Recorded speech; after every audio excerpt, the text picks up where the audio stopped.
One candidate is not with us. His name is James Paul. Everybody else is in. Anthony M. Lapola, Donald Dawes, Joseph Abaika Jr., Brianna Moriarty, and Hanka Grab. I'm not going to get that right.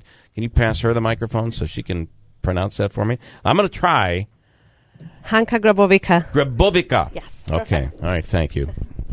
I was going to butcher it anyway. So, all right, let's start and work our way around right now on the microphone. I'd like to know, tell us who you are and why you're running for Utica School Board. Well, good morning. Good morning. I'm Donald Dawes. I'm an incumbent on the board now. I've been on the board for 15 years. I guess this all goes back those 15 years why I got on the board to start with. Yeah. Some of it had to do with the old capital project never being completed, that being the fields, the athletic fields and the stadium at Proctor, never having a field house. And that kind of grew into the fact that we got money from the state and we renovated all our buildings and they've all come up to the modern era. And now I'm looking forward to finishing all that project. And I think if I stay one more term, another 5 years, we'll have completed everything, and the kids in Utica will have buildings that are second to none. All right. So that's why I'm in this. All right, Donald, thank you so much. Next candidate, tell us who you are and why you are running. Sure. My name is Anthony Lapola, and I'm running on a couple different points. First thing, I really want to work on improving school safety and security. I really want to work with our district to improve that communication between local law enforcement and our district. Second thing, I really want to work between Albany and Washington, build a coalition between our district and both local and state and federal governments.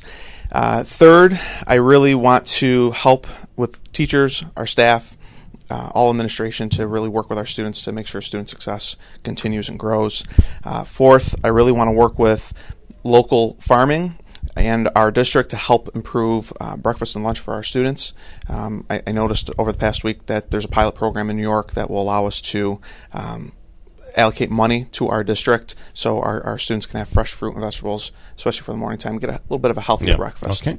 All right. And next up, tell us who you are. And Brianna Moriarty. This is my second time running. I think we had you in studio last time. Yes. Yeah. I haven't given up yet. All right. So born and raised in Utica, and I have a master's degree in education. I was a teacher for a little while. And running for me is because I want to be able to give back to the district that helped shape me into who I am. I'm a big collaborator. I want to really start opening up lines of communication between the community, teachers, students, parents, and the board. I believe that the more people we have fighting for the same thing, the better outcomes we'll have. I really want to start working with the New York State testing. I think that it's too much on standardized testing and kids are too much of a number versus I think students should be assessed, but I think it should be over a certain amount of time and let's see growth as opposed to just let's throw a test at them in 1 week and see what happens. Okay. So I'm big for opening up lines of communication and really start finding out what we can do to bring the district forward. All right. Next up. Good morning. Thank you for having us. I'm humbled to be here with you for the first time. My name is Hanka Grabovica. I graduated from Proctor High School. I received my bachelor's degree from Utica College, and I have my master's degree in education administration. I have been an educator for over 10 years, and my reasons, there are so many reasons I want to why I'm running it, but one of is I'm passionate for children and public education. And I believe my knowledge and experience will help me to provide leadership and build a vision all can share. And I always want to make sure as a board member when we are making a decision to make decisions in the best interest of our kids. Mm-hmm. Another thing that I want to point out is I understand the impact of the board, not only as a parent or educator or homeowner, but also as a refugee and English as a second language student. So, and I believe that my life was shaped with great teachers and students I interact and great programs that they provided to me when I needed. And I think it's time to give back to the community that helped me so much to be here to succeed and be here with you guys today. I will be focusing more on improving safety, work together with parents, be involved in that process every step of it together. Parents, teachers, students, administration, and community. It's so important. Invest in teachers. That's my number one. Invest to give them the best tools possible. Education starts in the classroom, and that's where if we do that, we're going to be successful. Consistent revisit policy and curriculum and academics at the board. Improve tutoring after school, and promote career and college, career and technology education, because I believe not all children are born to go to college. So Understood. if we invest So it might be vocational. So. Yes. All right. Thank you so much. I appreciate it. And next up, they're going to think we're giving you special privileges because you have a chair. Is that correct? Do you have a chair over there, Joe? Well, I'm almost one of the oldest, I guess. So Don should probably have a chair as well. We just felt you guys. These guys. We didn't think you could make it through the whole 15 minutes without a chair. I don't blame you. All right, Joe. Why are you running? Tell everybody who you are and why you're running. I'm Joe Hobika Jr. and I'm a local attorney. I'm a parent. I've been involved in the public sector for a long time. I've been involved in various forms of government, the state senate, the assembly, doing projects and representing the city of Utica as an attorney and as a developer as well. I also was the attorney for the county health department. I'm an attorney for children. I've sat on a lot of public boards and not-for-profits, represented the Arc of Oneida and Lewis counties, which deals with children and individuals with special needs. I bring a lot of experience, and I want to be able to use that to assist our kids. I think a lot of the points that the other candidates brought up, of course, I think everybody's goal is to achieve successes in most of the areas that they've brought up. But the fact of the matter is that I believe that I'm uniquely qualified for the position, and I believe that I can do some things to open up, I guess, a view on the process that's followed by the board. I like to ask questions, and I like to ask follow-up questions, which I think are important. So I'm hoping to, basically assist the students by through the use of my experience. All right. I want to ask, these are the Utica School Board candidates. One, James Paul is not here, and we were unable to reach him. We left several messages. We were unable to reach him. So I want to go back around, and I'll start with you this time, Joe. This is a position, and I'd like each of you to talk just briefly, very briefly about this. This is a position that pays no money. It comes with a great deal of grief. What are you guys thinking? So we'll start with you, Joe. Well, a lot of people ask me, why would I want to do this? I want to do it because, well, first of all, my father was on the school board for 25 years.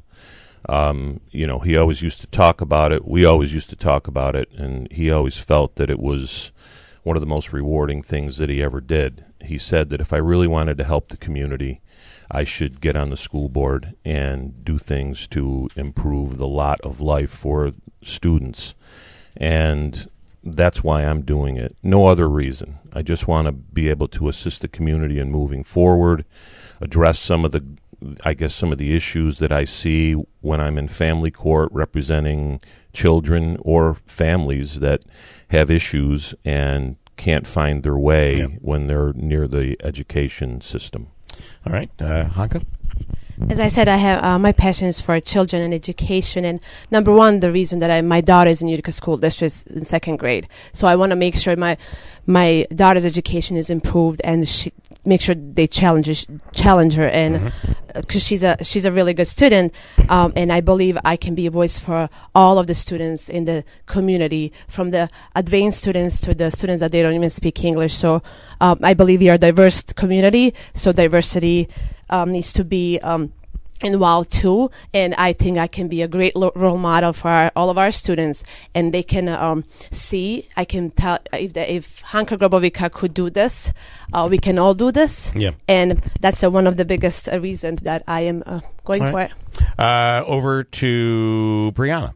Yeah, so this is a question that I've gotten multiple times from multiple different people, so it's a great question. What are you thinking? What are we thinking? Yeah. For me, it's because I left the education. I was in the downturn when they weren't hiring any teachers, and I said, it's at a point now where I have to go out. I've got to get a job. It's important, and I always wanted to get back involved in education, but in a capacity where I could take on the state, because I don't believe that the state actually knows what goes on in a district like the city of Utica. I don't think they know what's in a classroom. I don't think they even really care to know. So if I can be a voice for the teachers and the students and say, you know, this is what goes on in our district, and while it may work across the board, here's where I think we could tweak it. And as a board member, that's going to be my first tackle. All right, Anthony LaPola. You know, I'm a graduate of Utica Schools. My wife's a graduate of Utica Schools, and we always said that we want to stay in this area and invest, and that's exactly what we're doing. You know, if I am elected on the school board, I really want to, again, really improve that communication between our board and our teachers and our students. I want to give them the opportunity to actually talk to us. You know, and when it comes down to funding, there's several funding opportunities out there that I really want to fight for, to make sure we give everybody that opportunity. But it's just making sure that we're good leaders for our students. Get nice young professionals on there, be able to show them that we stayed in this area, we invested, and you know, it's time to give back, and here we are for you. Don, you're the lone member here that, boy, it's taken you 15 years and you're still coming back for more. Well, I never claimed to be the brightest bulb in the box. So no, really, why another term? I mean, we kind of already have answered that. Yeah, but you know, here's the thing. I have my grandkids in the school. My daughter teaches. My daughter-in-law teaches. My son works as a parent liaison in the school district. They all work hard, and I'm proud of them. But you know, the thing that really makes me keep coming back is the day you see one of our students go to Harvard, or one go to Yale, or a student whose family never graduated from school. He's graduating this year, or he's going on to college, or things like that. They kind of tug at your heart, and kids in Utica deserve the very best. We're the largest school district. They deserve all the protection and all the security we can give them, and all the education we can give them. All right, I'm going to have time for one more question. These are the Utica School Board candidates. I'm going to start with Brianna, and then you can just move the mic around a little bit. Largest school district in the area, certainly. Difficult because anytime you have a large school, it comes with larger problems. One of the biggest, I believe, and based on speaking with the superintendent, is the lack of funding for Utica schools. How will you rectify that problem, and what is your take on it? Is Utica underfunded, severely underfunded as described?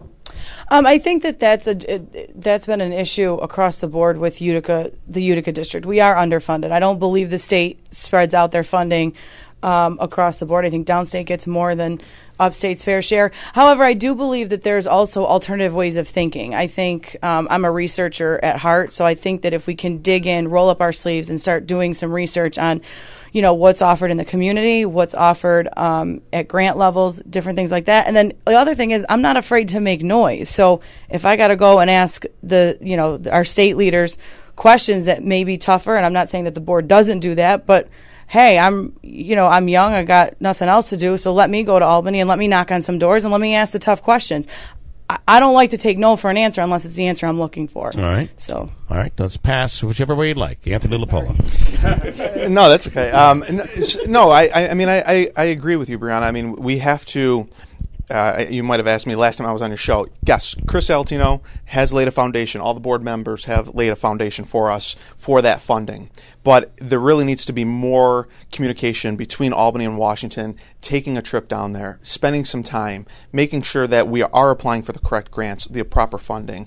You know, there's a ton of resources out there that maybe we don't have to go to the state for. Maybe we can use locally. You know, I currently sit on as a board of director for the ARC, working with children with disabilities. Maybe maybe working with the ARC, Upstate Cerebral Palsy. Mm-hmm. You know, it doesn't cost much, and we can keep it local. So I think we need to look at those avenues. Want to get everybody in? Got about 2.5 minutes, Don. Hey, I'll say this: we go to Albany, and we have gotten over the years money back from our legislators. Money owed. There's no doubt there's money owed to you. Yeah, there's money owed, and that's part of the foundation aid, and I won't go into that because we don't have that kind of time. But if the state would ever make us whole, we'd be really in great shape. The problem with grants, just so everyone knows, is that they've dried up over the last few years because things have been tough everywhere. It's not just in Utica. So we're out there beating the bushes and trying to do all we can. But again, the state of New York, as you know, talking to Bruce, is that they've shorted us over the years, and we could use that money. We've proved that it'll work if they do give it to us. All right, let's go to Hanka, if we could. I agree with all of you. The same thing, but I think one other thing that we have to do as a community, we have to get all together across the board. Again, parents, teachers, administrators, and community, and go to Albany and lobby and talk to them and ask them. We are the most diverse community. We need our students, especially English as a second language students. They need more funding. They need more resource. That's the only way to improve the education in Utica. And I think if we get all together, and when we are together, we are stronger. I believe they can't say anything to us unless they give it to us. Joe, you have about 50 seconds. Well, I think everyone's brought up some good ideas. I worked in Albany. You have to talk to the staffers, and you know that's an important thing to do as well as the elected officials. Because sometimes when you talk to the staffers, you might get some ideas on different avenues you might be able to seek. I think it's important to create partnerships and coalitions. I think we're going to have to probably look into trying to do some things with some of the not-for-profits that render services, for example, in the areas of mental health and, you know, counseling and things like that. People with special needs, I think you need to do some things there. And, you know, I think one of the things that we probably need to do is get some of the money that's being held by the city right now. That would probably help us out since it does belong to the school board. There was an opportunity that the city took advantage of to be able to delay a year in payments. Right. Which, and, yeah, so it's created some 2 issues. years. And, sorry, Don. You know, 2 years, which that hurts. Like the first year hurt really bad. First year it hurt, and year 2 hurt. So, all right. So it would be good to be able to get that money back, and you know, I think it would put a little pep in our step. All right. And so that's, you know, those are the kind of things that I'd like to see happen, and I'd like to be able to lead some of the inquiries and a lot of that stuff. All right. The voting happens on Tuesday from noon until 9 o'clock. And I want to ask Hanka, because someone had texted this in. You work at the charter school? Yes. So I have to ask that question. How can you represent Utica's public school? Because the charter school takes money from the public school. Can you dedicate yourself to the public school? Of course, yes. I am an educator, and I believe supporting all the students across the board in the Utica community. It will bring us improvements. It doesn't matter. It doesn't matter where does a kid go, Proctor or Utica Academy. If they succeed, that success is a success for all of us. So me as an educator representing Utica Academy, representing Utica School Board, I think I can do amazing things. I can be a great asset because I'm a product of Utica School District, and I believe I'm a great role model for the rest of the students that they can do the same thing and improve as I did and improve our education system in Utica School. I appreciate you answering that. I am out of time, guys. Thank you so much. It's Tuesday, noon till 9 o'clock. Get out there and vote.